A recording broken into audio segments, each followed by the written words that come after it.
Welcome to Let's Go to the Library. I'm Patrick Jones, a community engagement librarian at the Anoka County Library. We're here today with Maggie Snow, the director of the Anoka County Library, to talk about community engagement. Maggie, community engagement is a term that's been used in many fields, but seems to be recently adopted a great deal in public libraries. Can you tell me how you define community engagement at Anoka County Library? Well, I don't think it's a recent thing for public libraries to talk about community engagement. I think it's more of a refocus on services to the community. So for many, many years, since the turn of the century and before, the library has been a place of public education for all ages. We have focused on providing services to English language learners. We have focused on providing space for local organizations to meet and share information. We have done lecture series. We have done support for young learners through story times and summer reading programs. So we have always been a wide awake organization. We are just refocusing back on the community rather than on how the information is provided through books. So in Anoka County, we've been working hard on making sure all of our staff are trained in providing those services. So we've been focusing internally for a while, and now it's time to focus externally by providing resources out in the community rather than in the library. And one way to do that is to have the programs be very intentional, and meaning by that of not just doing things to do them, but really understanding exactly what you're trying to achieve. Can you talk a little bit about intentionality in public library programs at the end? And a really good example of a program that has the fun element and the learning element and has some intentionality behind it is the Read to a Dog program, recently held at the library in Anoka and being offered at other libraries as well. Let's check in and find out about Read to a Dog. So we're doing Read to a Dog today, which is something that we try to do maybe every month or every other month. And it's about 2 hours long. Kids get to sign up for 15-minute time slots to read to dogs. Pointy and floppy, short and long. Dogs' ears come in many different shapes and sizes. Pricked ears stand up straight and they can be seen from a distance. You're doing that. I love dogs. My dog is too vicious to let me pet him, so I come here with therapy dogs that are well trained so I can pet them and interact with them. Well, there's some kids that don't have dogs and they've always wanted a dog, and this is a good opportunity for them to see. Plus there's some like babies or that love to pet dogs and they probably have never seen a dog, so they come here and see the dogs. And then there's people who have special needs that would probably go good with therapy dogs. I think in particular this is beneficial for everyone.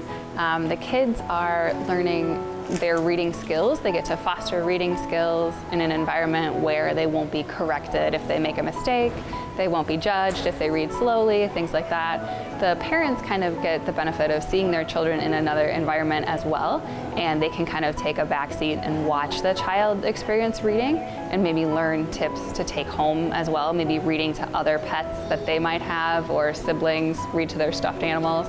And then the handlers are really great, and I think it's fun for them to see their hard work come to fruition, because they put a lot of time and energy into training the dogs to go through certification and therapy classes, and then these are just the fun outcomes to see them read with the kids. Charlie loves it, and the kids love it. So they really are intent on reading to the dog, and they'll even let me help once in a while. Well, I'm an avid reader. I read all the time, and you can go anywhere in a book without leaving home, and it's a wonderful skill to have. I think all children, all people should have that. And I was not a very good reader when I was growing up. I couldn't comprehend what I read, and I in fact didn't learn any of that till I got in college. So I know the struggles with it, even just trying to do homework. If you can't read your homework, you can't really do it. And I think reading is one of the easiest ways to travel without leaving home. Well, dogs have no judgment. There's no judgment with them, none whatsoever. So they'll listen. They're not going to say, oh, you screwed that up. You know, they're going to listen. They like people. They like company.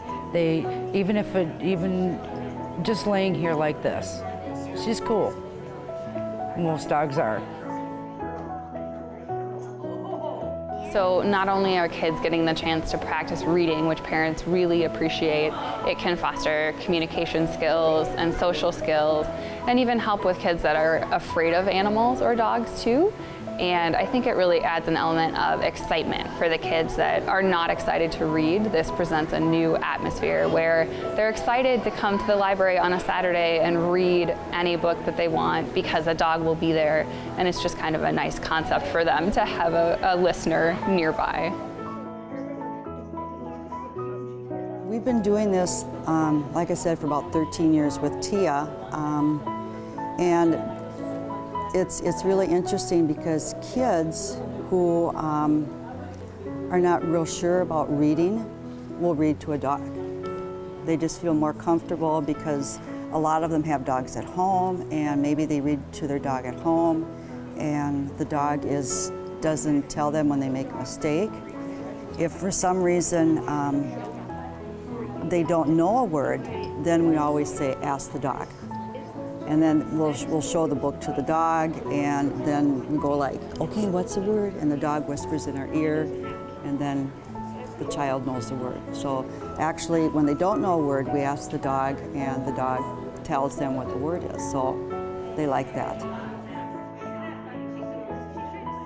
In the library, it's a lot of fun to see the kids come and how they just, you know, they're so expressive with the dogs, and they're reading, when they read actually to the dog. And, you know, Vinny, sometimes he pays attention, sometimes he doesn't, but they seem to really like it. It's fun for me when I see like the repeats, when, you know, they're like, oh, we read to Vinny last year, or we read to Vinny last month, or I remember Peach because she crawled in my lap. So yeah, it's just a lot of fun, and I think they really enjoy it. I don't know if they come to do it when the kids read, if that kind of builds up, you know, their confidence reading to a dog because the dog doesn't judge, or if it's just because they want to meet other dogs, or, you know, I don't know what every person's reason for coming to read to the dog is, but it's always fun. No matter what, it's always fun. We have the opportunity to present a lot of different activities for kids and families and people of all ages. So this is just one of the ways where we can have the community come in, spend some time here, and meet other people, meet the handlers, see the collection that we have to offer. We can display the books that we have, and present kind of an activity for them on the weekend that is free and educational and fun. And then use the feedback that we get from them to plan future activities. So we incorporated this into our summer reading program this year and offered it in June, July, and August, and got really great feedback, and every time was full of readers. So I think using that going forward, we know that it's a positive program that's received really well, and we can use that as we schedule going forward.